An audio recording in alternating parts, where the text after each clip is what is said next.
চিকিৎসা খাত আসলে যথেষ্ট পরিমাণ উন্নত নয়। যদি কিছু ক্ষেত্রে উন্নত হয়েও থাকে তাহলে সেটা আওয়ামী লীগের দখলে বা দলীয়করণ করে রাখা হয়েছে।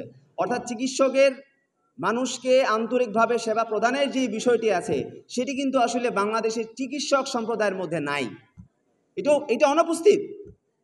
এটা আমাদের জন্য দুঃখজনক। আমরা কিভাবে বৈষম্যহীন বাংলাদেশ আমরা বিনির্মাণ করব যদি আমাদের মধ্যে এই ধরনের টেন্ডেন্সি থাকে?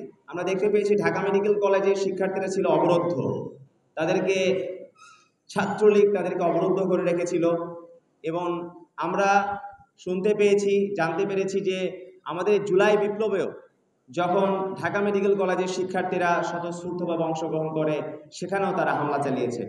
কিন্তু দুঃখের বিষয় এখন পর্যন্ত যারা সেখানে যুক্ত ছিল তাদেরকে প্রশাসনের পক্ষ থেকে গ্রেফতারের আওতায় আনা হয়নি। আমরা চাই অবিলম্বে যারা এই হামলায় যুক্ত ছিল, হামলাকারী হিসেবে যারা চিহ্নিত, তাদেরকে অবিলম্বে গ্রেফতার করে বিচারের আওতায় নিয়ে আসতে হবে। আমরা মনে করি বাংলাদেশের প্রফেশনাল যে সাইটগুলো রয়েছে, চিকিৎসক, প্রকৌশল, দেখবেন বাংলাদেশ নয় পুরো বিশ্বের কোথাও কোনো দেশে প্রফেশনাল সেক্টরে এত রাজনীতি হয় না যেমনটি হয় বাংলাদেশের প্রফেশনাল সেক্টরগুলোতে। আমাদের দেখেছি যে আমাদের শিক্ষক থেকে শুরু করে প্রত্যেকটি হাসপাতাল বলেন, প্রকৌশল বলেন, প্রত্যেকটি প্রফেশনাল যে সেক্টরগুলো রয়েছে সেখানে কিন্তু আমাদেরকে ডিভাইডেড করে রাখা হয়েছে। যখন আওয়ামী লীগ ক্ষমতায় থাকে তখন কিন্তু ড্যাবের যারা চিকিৎসক, ড্যাবের সাথে যারা যুক্ত থাকেন, এনডিএফ এর সাথে যারা যুক্ত থাকেন তারা কিন্তু কোনো প্রমোশন পান না। তারা কিন্তু কোনো প্রমোশন পান না। আবার যখন দেখবেন যে বিএনপি যখন ক্ষমতায় যাবে, জামাত যখন ক্ষমতায় যাবে, তখন কিন্তু যারা সচিব তারা কিন্তু বঞ্চিত হবে। তো এই ধরনের যে একটা বৈষম্য তৈরি করার স্পৃহা, সেটা কিন্তু আমাদের সমাজের মধ্যে বদ্ধমূল হয়ে গিয়েছে। অর্থাৎ ফ্যাসিজমটাকে কিন্তু আমরা তৈরি করে নিয়েছি। আমরা কিন্তু বিভক্ত হয়ে গিয়েছি রাজনৈতিক দলের আন্ডারে। আমরা কিন্তু আমাদের এই বাংলাদেশের মধ্যে আমরা বাংলাদেশি হিসেবে বাঁচতে চাই না, আমরা বাঁচতে চাই দলীয় পরিচয়। আমাদের এই বৈষম্য বিরোধী ছাত্র আন্দোলনের মূল ম্যান্ডেট ছিল আমরা বাংলাদেশের মধ্যে কোনো বৈষম্য রাখবো না, এবং আমাদের প্রথম যে ম্যান্ডেট সেই ম্যান্ডেট হলো আমরা প্রফেশনাল সেক্টরে কোনো ধরনের বৈষম্য রাখবো না। কিন্তু এই বৈষম্য দূর করতে হলে কিন্তু আমাদের সবাইকে একযোগে কাজ করতে হবে, সবাইকে সম্মিলিতভাবে কাজ করতে হবে।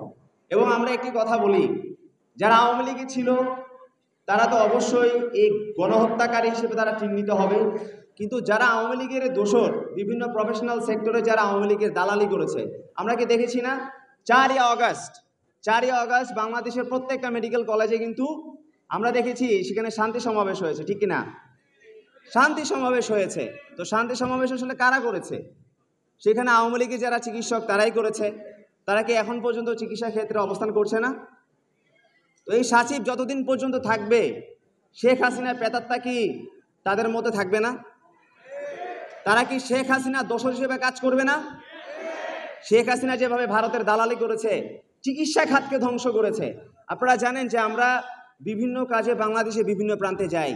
আমরা দেখেছি বাংলাদেশের বর্ডার যে এলাকাগুলো আছে সেখানে এলাকার মানুষ কিন্তু কখনো চিকিৎসা সেবা নেওয়ার জন্য তারা কখনো ঢাকায় আসে না, তারা চলে যায় ভারতে। পঞ্চগড়ের মানুষকে আপনি কখনো দেখবেন না তারা কখনো ঢাকায় আসতে। তারা তাদের ওখানে পাসপোর্ট করা আছে, তারা কোনো একটা চিকিৎসার প্রয়োজন হলে তারা চলে যায় শিলিগুড়িতে, তারা ভারতে চলে যায়, তারা ঢাকাতে তারা আসে না। কেন আসে না? কারণ তারা মনে করে যে বাংলাদেশের চিকিৎসা খাত আসলে যথেষ্ট পরিমাণ উন্নত নয়। যদি কিছু ক্ষেত্রে উন্নত হয়েও থাকে তাহলে সেটা আওয়ামী লীগের দখলে বা দলীয়করণ করে রাখা হয়েছে। অর্থাৎ চিকিৎসকের মানুষকে আন্তরিকভাবে সেবা প্রদানের যে বিষয়টি আছে সেটি কিন্তু আসলে বাংলাদেশের চিকিৎসক সম্প্রদায়ের মধ্যে নাই। এটা অনুপস্থিত। এটা আমাদের জন্য দুঃখজনক। আমরা কিভাবে বৈষম্যহীন বাংলাদেশ আমরা বিনির্মাণ করব যদি আমাদের মধ্যে এই ধরনের টেন্ডেন্সি থাকে? স্বাস্থ্য খাতের তো এখন পর্যন্ত কোনো সংস্কার হয় নাই। গত 53 বছরে আমরা কোন জায়গায় আছি? গত 53 বছরে আমাদের স্বাস্থ্য খাতকে যেভাবে ঢেলে সাজানোর কথা ছিল সেভাবে কিন্তু আসলে আমরা পারি না। পেরেছি? আমরা সেভাবে পারিনি। এটা আমাদের ব্যর্থতার একটি জায়গা। কারণ এটার অন্যতম একটি কারণ হচ্ছে রাজনীতি। আমরা চিকিৎসা খাতে কোনো ধরনের রাজনীতি চাই না।